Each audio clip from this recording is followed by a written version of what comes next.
সকাল ৬টা থেকে বিকেল ৫টা পর্যন্ত আমি যেভাবে সংসারের কাজগুলো গুছিয়ে করি সেই ভিডিওটাই তোমাদের কাছে আজকে শেয়ার করব।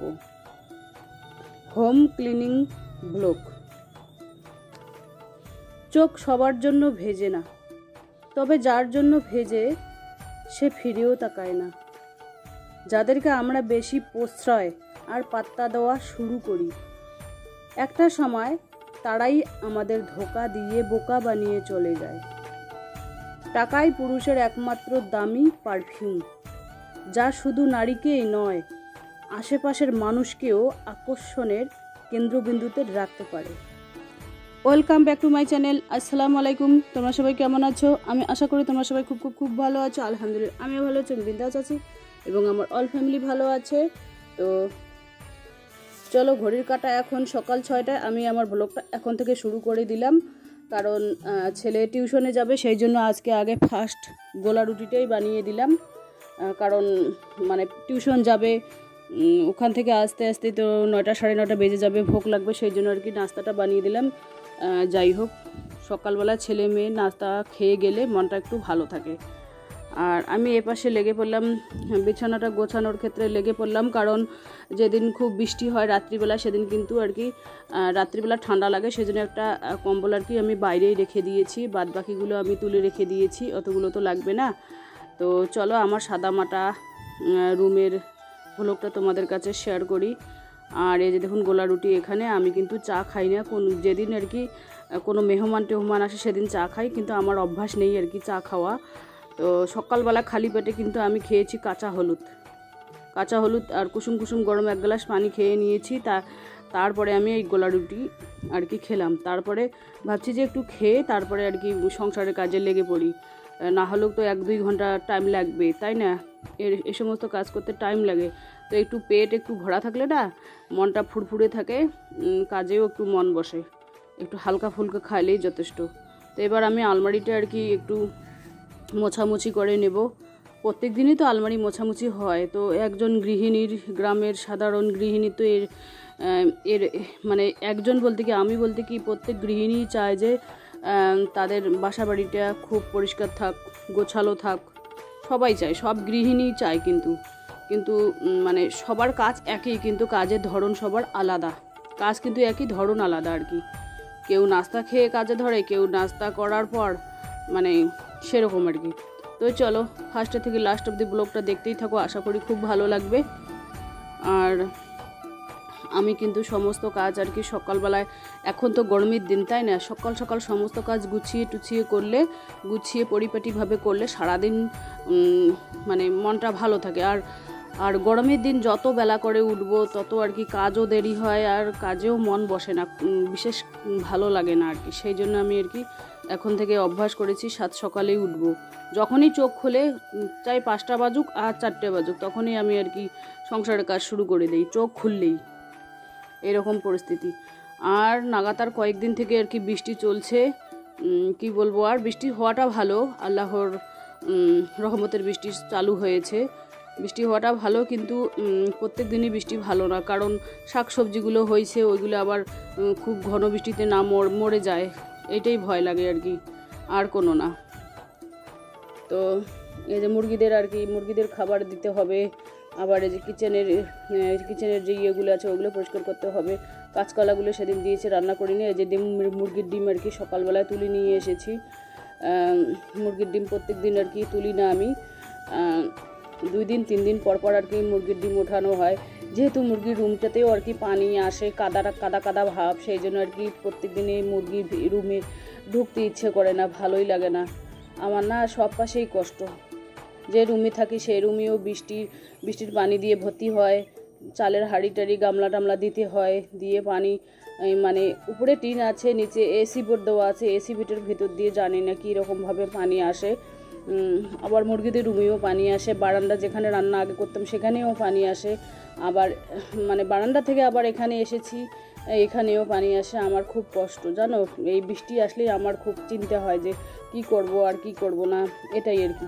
রুমটাতে মানে শান্তি করে ঘুমাতেও পারি না, কারণ ওই বৃষ্টি আসলেই চিন্তা, বসে থাকতে হয়, হাঁড়িতে পানি ভর্তি হয়, সেই পানিগুলো আর কি এক এক করে ফেলতে হয়, না ফেললে আবার পানি আবার কোথায় পড়বে, আলু টলু সব ভিজে গেছে, মন মেজাজ খুব খারাপ, আমার ভালোই লাগছে না। এই আমটা কিন্তু আমার যা দিয়েছে, সেদিন আমার ওই দিদিটা সহ গিয়েছিলাম দলের টাকা জমা করতে, তো ওই পেজে শ্বশুর মশাইয়ের বাসায় ঢুকেছিলাম, তো যাকে বললাম 2টা আম দাও, তো এমন কিপটে যা আমার একটা আম দিয়েছে, 2টো আম দেয়নি। আস্তে আস্তে আবার দিদিটা বললো তোমার যা খুব কিপটে, একটা আম তোমাকে দিল আমাকে দিল না। তাই বললাম ছাড়ো, কোনো ব্যাপার না। তো ওনাকে বললাম যে দিদি এই আমটা তুমি নাও, আমি নেব না। বলে কি না তুমি নাও। তো তারপরে আর কি আমি নিলাম। তো এখনও আমটাই পড়ে আছে, মানে আমটা আর কি খাওয়া হয়নি। কি মনে করে এখন দিয়েছে আমটা, আমিও এখনও খাইনি। তো চলো এইভাবে আমার সারাদিনের সংসারের কাজকর্ম তোমাদের কাছে শেয়ার করি। এখন সপ্তাহে কিন্তু আমার 2টো ভিডিও আসতেছে, ওই বিকেল 4টে আমার কিন্তু ভিডিও আসে। কোনো দিন করি যদি আকাশ খারাপের কারণে, সেদিন 5টাও বাজে, 5:30টাও বাজে, 10টাও বাজে, যেদিন যেরকম পরিস্থিতি আর কি, মানে আকাশের পরিস্থিতির দিকে তাকিয়ে আমি আর কি ভিডিও আপলোড করি। তো এই যে দেখুন আমি ঘর মুছি এইভাবেই, মানে একটু করে মগের মধ্যে পানি নিয়ে, ঘর আমার পরিষ্কারে থাকে, সব সময় পরিষ্কারে থাকে, অত আর কি বালতিতে বেশি করে পানি নিয়ে যে মোছামুছি তামঝাম করে পরিষ্কার পরিচ্ছন্ন ওইভাবে আমি করি না, যেহেতু পরিষ্কার পরিপাটি থাকে সেই জন্য আর কি অত পানি দিতে হয় না। তো ফ্যানটা বন্ধ করে দিলাম আর কি। আলহামদুলিল্লাহ কোরবানি ঈদের আগে আমি পুরো বাসাটা পরিষ্কার করে গুছিয়ে নেব, সেই ভিডিওটাই তোমাদের কাছে শেয়ার করব। তো আর তো বেশি দিন নেই কোরবানি ঈদের, তো সবাইকে আগাম ঈদের শুভেচ্ছা জানিয়ে আমি আমার ভ্লগটা শুরু করলাম। তো চলো দেখতেই থাকো। এই দেখুন ঘরে কিন্তু জালসি থাকে, মাকড়সার জালসি কিন্তু সবার বাসায় থাকে, আমার বাসায় বলে কি সবার বাসায় কিন্তু থাকে আর কি। ছেলে আসলো, তো এই যে দেখুন গেটটাও আর কি আমি পরিষ্কার করে নিচ্ছি, মানে গেটের উপরেও কিন্তু আর কি জালসি থাকে, যেহেতু আমাদের বাসা আর কি মেইন রোডের সামনেই, সেই জন্য আর কি ধুলো বালি একেবারে জালসি ওগুলো সবসময় লেগেই থাকে। এই যে দেখুন এখন আমি আর কি গেটটা একটু ঝাড়ু দিয়ে পরিষ্কার করে তারপরে আর কি ঝাড়ু দিয়ে নেব। আর এখানে ধানের বস্তা আগে রাখা ছিল, ধানের বস্তার মাটিতে রাখা যাবে না, এই কারণে ইঁদুর একেবারে মানে গর্ত করে দেবে আর ধানগুলো সব নিয়ে যাবে। গর্ত করেছিল, এই যে দেখতে পাচ্ছেন গর্ত, ওখানে একটা, এই পাশে একটা গর্ত করেছিল, কিন্তু মা এসে ধানের বস্তাগুলো উপরে রেখে দিয়েছে। আমি তো অত জানি না যে ধানের বস্তার নিচে কিছু রাখতে হয়, আমি ওই মানে পাকাতে রেখেছিলাম, সেই জন্য পাকা খুঁড়ে একেবারে ইঁদুর এসেছিল, গর্ত করেছিল ইঁদুরে, সেই জন্য আমি আর কি ওই মানে করেছি, মাকে ডেকে করেছি। আর দেখতে পাচ্ছেন আমার পিছনে কাঁঠালগুলো এনে রেখে দিয়েছি মুরগিদের জন্য, মানে 2 বস্তা কাঁঠাল রেখে দিয়েছি মুরগিদের জন্য, কিন্তু ওখানেও ভালো কয়েকটা কাঁঠাল আছে, ওগুলো আমাদের খাওয়ার জন্য, যেগুলো আর কি একটু পচে টচে বা মানে একটু জ্বালা ভাব, সেগুলো কিন্তু আমি মুরগিদের খাওয়াই। আর যেগুলো একেবারে পুরো কনকনে একেবারে পেকে ভিতরে, আমি আগে কাঁঠালটাকে কাটার পর যদি খাবার লায়ক হয় তো কয়েকটা তুলে নেই, ওখান থেকে তুলে নিয়ে আর কি খাই, ছাতু টাতু দিয়ে খাই, মুড়ি টুড়ি দিয়ে। আর যদি খাওয়ার মতো লায়ক না, সাদা লাগে দেখতে, তখন আর কি খাইতে ইচ্ছে করে না, মুরগিদের খেতে দিই। আর আজকে অনেক কাপড় চোপড় ধোবো জানো, ওই কোরবানি ঈদের জানোই তো, মশারি পান্না ওইগুলো ধুতেই হয়, আজকে অনেক কাপড় চোপড় ধোবার বাকি আছে। আগে মুরগিদের থামিয়ে দিই, ওদের খাবার না দিলে তো ওরা মাথা একেবারে পুরো বাড়ি একেবারে মাথায় তুলে ফেলবে, আগে ওদের খেতে দিই, তারপরে বাদে বাকি কাজ। এই দেখুন বৃষ্টির পানিতে একেবারে জমা হয়ে গেছে, আর মুরগিদের রুমটাও কাদা হয়ে গেছে, ভিজে জ্যাপা কালো হয়ে গেছে। কি করব আর, যেহেতু নিম্ন মধ্যবিত্ত পরিবারের গৃহিণী, তো সব দিক দিয়ে খেয়াল রেখে সংসারের কাজগুলো গুছিয়ে গাছিয়ে করতে হয়। তো মুরগিও কম করে দিয়েছি, ছোট আছে 5টা, আর এমনি ডিম পাড়া মুরগি আছে 15টা, 20টা আছে, হাঁসটা সহ 21টা। কয়েকটা লাল ডাঁটার পাতা ছিঁড়ে দেবো, ওরা যে কোনো সবুজ জিনিস বা শাকসবজি একটু করে প্রত্যেক দিনই দিতে হয়, ওরাও তো মানুষ যেরকম শাকসবজি খায়, মাছ মাংসর সাথে একটু শাকসবজি খায়, সেরকম মুরগিদেরও আর কি ওরকমভাবে আমি খেতে দেই। আর পুঁই শাকের পাতা আমি মাঝে মাঝে দেই খেতে। পুঁই শাকের পাতা কিন্তু ক্যালসিয়ামের ঘাটতি পূরণ করে মুরগিদের, মানুষেরও ক্যালসিয়ামের ঘাটতি পূরণ করে। এই কাটলটা কিন্তু জ্বালা, তো ভাবছি যে একটা কেটে দেব, কারণ অতগুলো কাঁঠাল একবারে যদি পেকে যায় তাহলে খুব সুবিধে হবে, আমাদেরও খাওয়া অসুবিধা হবে, মুরগিদেরও খাওয়া অসুবিধা হবে। সেই জন্য আর কি একটা একটা করে প্রতিদিনই দিচ্ছি। ছেলে মেয়ের কিন্তু কাঁঠাল পছন্দ না, মেয়েও যদি দু একটা খায়, ছেলে একটাও খায় না, আমি খাই। আমার যতটুকু প্রয়োজন ততটুকু আর কি খুলে নেই, নিয়ে খাই। আমি ছাতু দিয়ে বেশ সুন্দর খেতে পারি আর কি কাঁঠাল। আর এখানে অনেক কাপড় চোপড়ও করে দিয়েছি। আর এই দেখুন চিচিঙ্গা, মাশাআল্লাহ আমার ছাদ বাগানের চিচিঙ্গা কত সুন্দর হয়েছে। এটা কিন্তু এটাই ফার্স্ট আর কি, মানে চিচিঙ্গা, এটাকে বেচন রাখবো। আর বাদ বাকি এই যে দেখুন ছোট ছোট হয়েছে পটলের মতো, এরকম পটলের মতো 50-60টা হয়েছে উপরে। তো ওইগুলো জ্বালা হয়েছে, দেখুন ফুল বেরিয়েছে চিচিঙ্গার। আর এখানে মুরগিরা খাচ্ছে, উপরেও হয়েছে ওই যে দেখুন। মানে টিনের চালের উপর তুলে দিতে এত চেষ্টা করতেছি কিন্তু পাচ্ছি না আর কি, টিনের চালের উপরে আর কি উঠতেছে না আর কি। টিনের চালের উপর উঠলে না, ওখানে একটা আগালি দিলে ভালো হয়, মানে বাঁশের।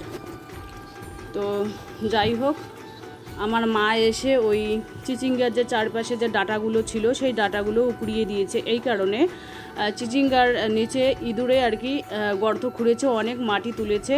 তো মা বলছে কি এইগুলো তুলে না দিলে যদি আবার চিচিঙ্গার গাছ কেটে দেয়, সেই ভয়ে আর কি মানে ছায়া হয়েছে আর কি, ওই ডাটার যে গাছগুলো ওইগুলো দিয়ে ছায়া হয়ে গেছে, সেই ছায়াগুলো ভালো করে দিয়ে গেছে। আমি তো অত শত জানি না, সেই জন্য আর কি। তো আজকে অনেক কাপড় চোপড় ধোবার বাকি আছে। তো চলো ব্লগটা দেখতেই থাকো। আর কলতলাটাও আজকে আর কি পরিষ্কার করব, একটু বুরুশ দিয়ে ঘষাঘষি করবো আর কি। সবুজ সবুজ হয়ে গেছে, শ্যাওলার মতো হয়ে গেছে, যেখানে যেখানে শ্যাওলার মতো হয়েছে সেখানে সেখানে করে দিচ্ছি।